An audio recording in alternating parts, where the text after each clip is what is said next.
that demanded unwavering courage, an unbreakable spirit, and an immense amount of hope.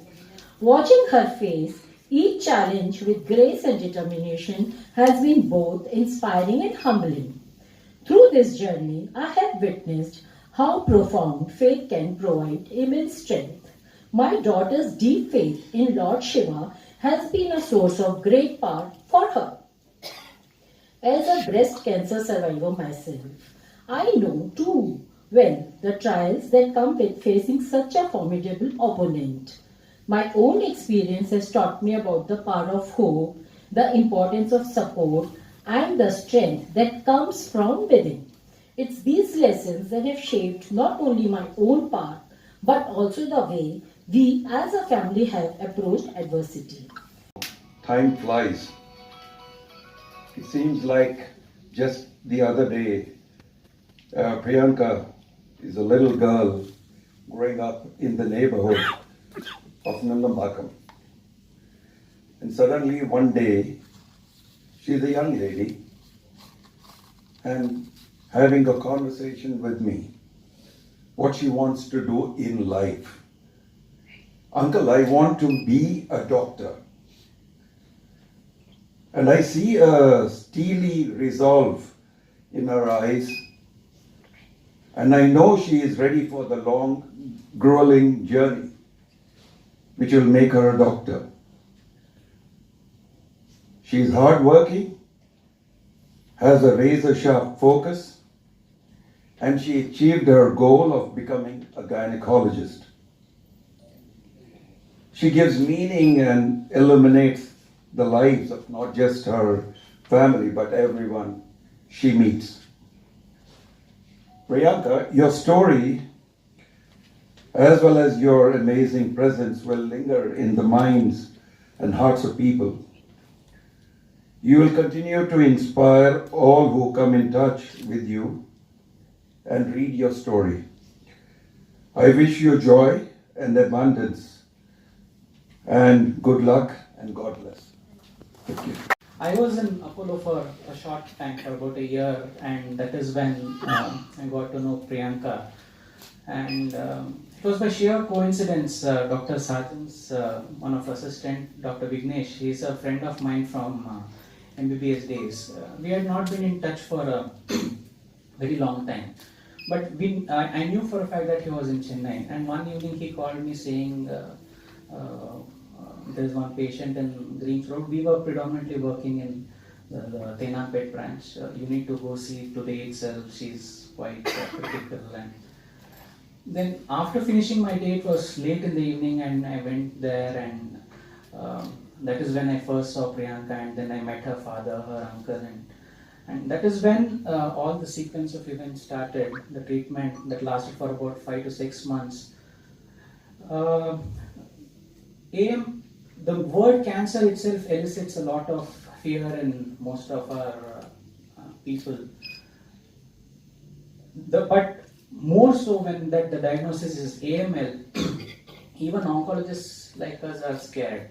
If you look around, there are so many oncologists in Chennai, and not everybody would want to treat a patient with AML because it is very difficult. The journey is extremely hard, both for the family, the patient, as well as for the oncologist. It's not easy for any of us either. So, given a chance, not many oncologists also would want to treat the patient with AML. After having gone back to Bangalore, I am not treating patients with AML, but it's by good chance that, good luck that Priyanka was in the right hands in the team of doctors under Dr. T. Raja. And lot of patients, before they get diagnosed, they go through various places trying to find the right doctor, but it is very rare that you actually find the right place in the first time. I think Priyanka was very lucky that way as well, that she was able to get the right treatment at the right time and the right person. So Priyanka, during the course of treatment, she would always say, I'll write a book and you'll have to come for the launch. And I was like, ये सब बोलते हैं. So, but couple of months back, she said, "Sir, the manuscript is ready. I want you to write a forward." Like, really, because during the when we used to go for rounds and all, she would say, "I've already started writing, and I've called you the strict teacher." And I was actually thinking she was joking, but then when I read the manuscript, I actually realized that she was actually telling the truth. The thing is, We sound very strict. So let me apologize in case I get emotional through the speech. I've been holding some tears now since evening. I must say, seeing all of you here tonight is overwhelming in the best possible way. I think I can safely say that this is the first time I've been excited to be in a room full of people without worrying about catching cold or the need to wear a mask, sir. You must be agreeing with me, Raja, sir. Sunshine at the Bend is not just a book, it's a piece of my heart. At 28, when most people are trying to figure out if they are adults or just tall kids with bills, I got handed a leukemia diagnosis. Talk about a plot twist there now. As a young doctor, I was used to treating patients but not being one. But life has a funny way of reminding you that you are not always in control. At least for someone like me, who's always had those milestones attached to her brain. So sometimes you are the patient and the other times you are just trying to figure out how to work the hospital bed remote. Yes, that was a task. I cleared MBBS, MS, but the hospital bed remote was real science for me. Now, let me tell you, this journey wasn't exactly the vacation I had in mind. There were days when my only form of exercise was pacing around the hospital room, pretending it to be a 5-star resort, well, Apollo is. But in the midst of all the uncertainty, fear, and less than stellar hospital cuisine, see, everybody here knows I'm a big foodie. But yes, I restricted myself for 6 months to the hospital cuisine. I discovered something extraordinary, the strength of the human spirit. And let's be honest, the power of social media, no? To keep you connected, informed, occasionally distracted with the reels, the food videos, everything. I had the incredible support of my family, friends, colleagues who made sure I didn't face this all alone. It was their love along with my stubborn determination. And let's not forget the caffeine. The caffeine where? In the Apollo Specialty Hospital. They serve the best coffee there, at least at that moment. The best filter coffee. The filter coffee, I will never ever forget now. It really was the sunshine through the darkest of times. Writing this book was an interesting process, to say the least. Who knew that putting your life on paper could be such a workout for your soul? It was like a therapy, but with more typos. I had a lot of typos. I wanted to share not just the story of my illness, but the moments of courage, resilience, and an unexpected humor that kept me going. If Sunshine at the Bend can bring a smile, a tear, or even, well, at least my day is not that bad, then it's all been worth it. After reaching remission, I realized my journey wasn't just about survival. It was about turning those lemons into lemonade and then maybe a lemon meringue pie. Because who doesn't love dessert? Well, I do. Desserts. Raja sir has told me to restrict on sugar though. I became determined to give back, to advocate for others facing cancer and to raise awareness in a way that wasn't just informative but maybe a little fun too. This book is a part of that project. I need to thank my publishing house for being patient as I took my own sweet time to complete the book. Ruchi Masi and Preeti Bhavi, this book wouldn't be shaped the way without your constant support. Thank you so very much. And both of them are not here today with us. Now, I couldn't stand here tonight without giving a heartfelt thank you to the amazing doctors who were with me at every step of the way. Thank you, Dr. Sajan Hegde, Uncle, for being the guiding light when my family and I were lost in the fog. From selecting the right doctor to meticulously ensuring that every detail was taken care of. Your clarity, wisdom, decisive actions made all the difference during our most challenging moments. I am forever grateful for your unwavering support and expertise, which gave us the strength and direction we so desperately needed during those tough times.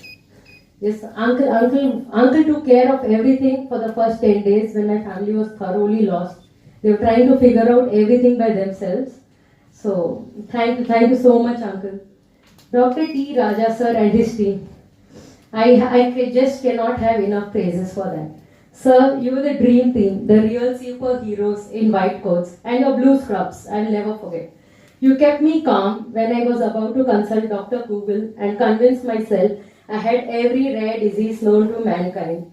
Okay, I'll tell you a secret here. So, when I got the diagnosis of acute myeloid, I didn't get it. So, the peripheral smear report came which showed air rods. So, most of the doctors would understand. Air rods is something, we see a lot of other diseases, but we also see very classically in acute myeloid leukemia. And I knew I had AML. I rang up my father and everything. So, even though I was a doctor, the first thing I googled, my 5-year survival rate. Now I wanted to know whether I can achieve things in the next 5 years. So the 5-year survival rate was 18%. So I immediately closed the phone. The first thing I said, okay, I'll never ever Google now. I don't want to Google anything and I will never ever Google anything further from here. And that's when I said, okay, I'll just blindly follow whatever happens and follow my doctor's instructions. And let's not forget, you managed to get me through chemotherapy, sir, with more humor than I would think it's possible. Who knew discussing white blood cells count could be such a riot? Dr. Babuji, sir, you deserve a special shout out for always finding the good way. Seriously, it's like you had the sixth sense. Sir, I'm seeing you for the first time without mask. But I'm really grateful. When I was, just one small incident, when I was on day 3 of my CCU in specialty, Apollo specialty, I was on NIV, a non-invasive ventilator, and sir had been called for putting my central line. Okay, so when you're on NIV, I was on a propped up position. My head couldn't move at all. Sir genuinely has magic in his hands. He just put it at first one go. And he said, no, I don't need an ultrasound to check. I'm very sure it's in the right line. Sir, thank you so much. Dr. Vishwajit, sir, your ability to explain the complicated medical jargon in a way that even I, under the influence of heavy pain meds, could understand was nothing short of miraculous. Dr. Gafu, sir has left. He came first and he left first. Thank you for your relentless positivity, even when I was deep in woe is me mode. You're energetic. Good morning, Priyanka. I think everybody in Apollo specialty will know. Sir's morning wishes is like this. Good morning, Priyanka. And you know, it was like really the sunshine is hitting the CCU's dark doors. The good mornings were really like that. And he would say, good morning, doctor. Just hang in there. I was like, sir, the hanging in is almost over for a week. How many more days am I supposed to handle? Just couple of days. The couple of days had long gone. But then he kept repeating, couple of days more, couple of more days. I'm forever grateful to each one of you for your expertise, your compassion, and for keeping me alive long enough to make it to this stage, literally. But I'd be remiss if I didn't also give a huge thank you to the incredible nurses and the hospital staff at Apollo hospitals, both Apollo Cancer Hospital as well as Apollo Greens Road. That's the Apollo main hospital. You all deserve medals. Seriously, dealing with me on no sleep and a caffeine drip is no small feat. The nurses who were always there with a smile, a comforting word, or just the right amount of sass when I needed it, you were there. You managed to make the hospital feel a little less like a place of illness and a little more like a place of healing. To the staff who brought my meals, cleaned my room, made sure I had everything I needed, thank you. You were the unsung heroes, making sure that despite everything, my experience was as comfortable as it could be. Okay, most of you know how deeply connected I am to my grandfather, and it brings me immense joy he being here with us today. Dadu, thank you. Ma. So that's my grandmom. I call her Ma. You are the tigress of our family, the one who has always kept us strong. I'm proud to reflect your courage and resilience. Mom and Dad, no words can truly capture my gratitude for all that you have done. Typically, a mother carries her child in the womb. But in my second birth, Both of you carried me with the same love and care as if I were a newborn again. Thank you doesn't even begin to cover it. Bhai, you've been more than a brother. You've been like a parent to me. You have stared at the monitor all through the night, not letting my SpO2 drop below 94.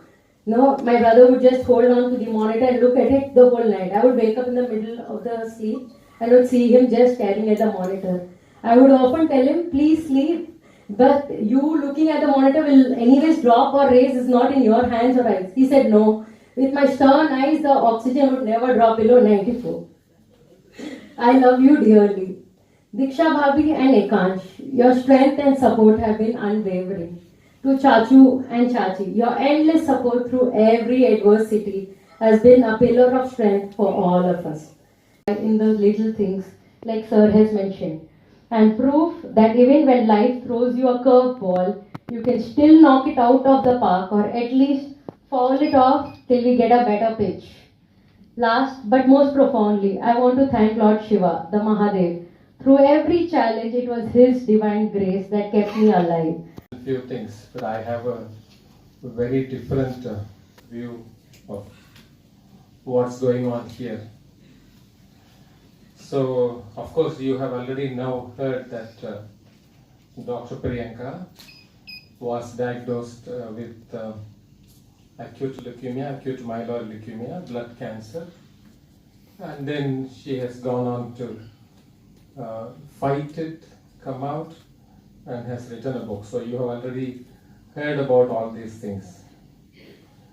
But then, from my viewpoint, when she said that she's going to do all these things, so what did I think? When let's imagine a young person who is in the prime of their life. She is 28, 29 and 30 who have just stepped into a good career and everything looks very promising, anyone. And then suddenly they are told that you have a difficult disease, you have a cancer, and then you have a blood cancer, you have an acute leukemia. And for anyone, it must be totally shattering. I don't know what will go through in their mind, and everything will be totally different. Everything will suddenly look different. The whole life for us, there's a lot of planning, there's a lot of aspirations. All of us want to do something, want to achieve something, and suddenly, it's just like getting a big hit, and you don't know what's happening. So it must be so devastating and takes you out of your balance. That will be difficult for anyone.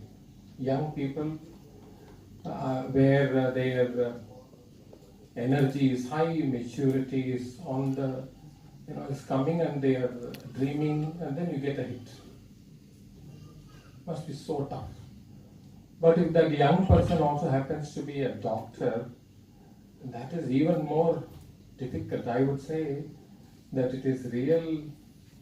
It's like a hell, torture to go through or even hear.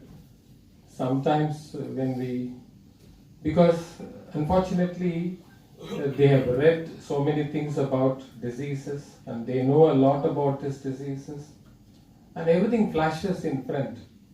And when we read about all the difficult things, all the worst things that can happen with this disease, and then you are hearing, something like that, and it must be so difficult for anyone, but it is very, very tough for a doctor, young doctor, to hear that and then cope up with that, and it's always difficult to sit across the table, and that's what a life-threatening disease and a totally life-changing diagnosis, and that's what you would expect. Then that person goes through the treatment. She's admitted, and unlike many others, even with this difficult diagnosis, many people would come in a relatively stable situation. She was, from the beginning, she was admitted and she was immediately very sick with infections and pneumonias, and she was in the intensive care for quite a few days that we could not even start the treatment, and we had to do a lot of things to stabilize, a lot of good doctors, the entire infrastructure and specialization of so many good doctors in Apollo, and they all looked after her very well. And Dr. Vishwajit was with me at that time, and Dr. Vishwajit every day, and so many of my own team doctors and so many specialists in the hospital. So they had to do a lot of things to stabilize her and bring her back to some shape, and then we treat the disease, and by God's grace she begins to respond, and even during treatment she goes through a lot of ups and downs during the treatment. She responds well, and then we build on the treatment, and she goes on to complete the treatment. So that could be that could be something that you can relate. But in all this, what is different is the individual. That's what is the difference. Dr. Priyanka, you see her today, she is really smiling and shiny, and she looks beautiful and all that. But can you believe that she is probably a little more reserved today? And when I see her in the hospital, first diagnosed, in the ICU, she was smiling, much better than this. She was, that's the memory still is in my eyes. And I still remember when I first met her, and then I started to talk to her about what is this and what is the diagnosis. I still remember some of the jokes that she cracked. And then every day when we see her, she will be very witty, and she would have pulled our legs several times. And so when as treating doctors, you want to go and see a patient, sick patient, what do you want to do? You want to say that, hold their hands and say that, don't worry, you are getting better. And you want to say you want to instill some confidence, inspiration, shall I say, warmth and all that. But actually, when we take rounds, whenever I meet Priyanka, whenever I hold hand, I get inspired, and I feel good and warm. And a tough day, tiring day, there will be so many other difficult patients, ups and downs. But when I see her, I get energized every time. That was what happened.